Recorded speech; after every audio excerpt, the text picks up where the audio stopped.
Warminster Community Park, what is now a place for exercise, dog walking, and other leisure activities, was once a thriving Naval Air Force base. Built in the 1930s and formerly known as the Brewster Aeronautical Corporation, the base was originally used to develop the Brewster Buccaneer dive bomber during World War II.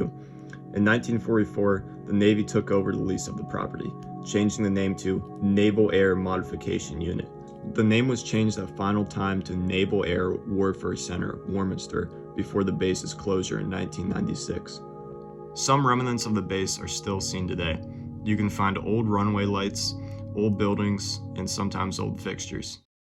But what is less known about this Air Force base is the housing accommodations, Shenandoah Woods, the name of the neighborhood that housed the members of the base, a dark reminder of how the U.S. Navy poisoned the community. A total of 199 homes, all vacant and in disrepair. In 1997, the Air Force Base was shut down due to residents of Shenandoah Woods raising complaints about the tap water in the neighborhood. All 199 homes were deemed uninhabitable and evacuated.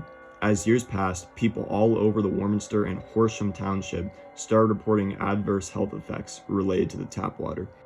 In 2014, the Environmental Protection Agency discovered the groundwater near the Naval Air Warfare Center and other nearby bases contained a chemical known as PFAS.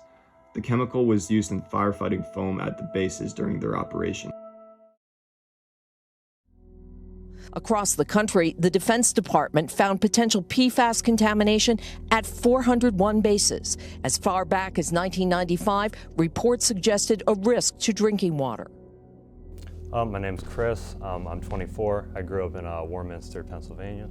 It was pretty harsh, Whenever I was growing up, we didn't really notice it. They mentioned that back in the day, some fire extinguishing chemicals got into the water. When we were younger, we didn't really notice much about it, but then when we got older, we started to see the effects of it. My father got cancer, testicular cancer.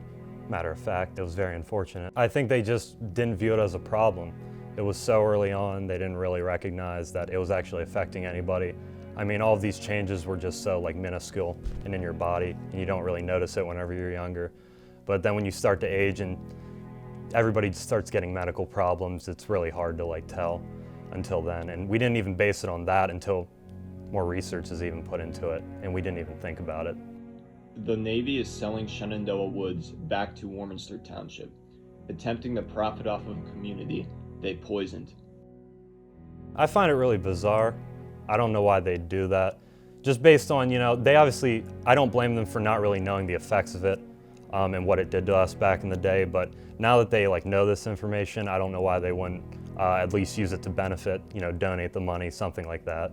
All the medical bills that everybody's acquired, it's kind of difficult to really understand why they do it that way. There's a lot of unanswered questions. Did the government know about the contaminated water, and did they choose to do nothing about it? Who is responsible? Why has the Navy done nothing for the people who have lost their lives due to the contaminated water? Unfortunately, the public may never know. The fate of Shenandoah Woods is unknown, but as of now, it serves as a dark reminder of the area's shady past, fenced off from the public and an eyesore to the otherwise beautiful park.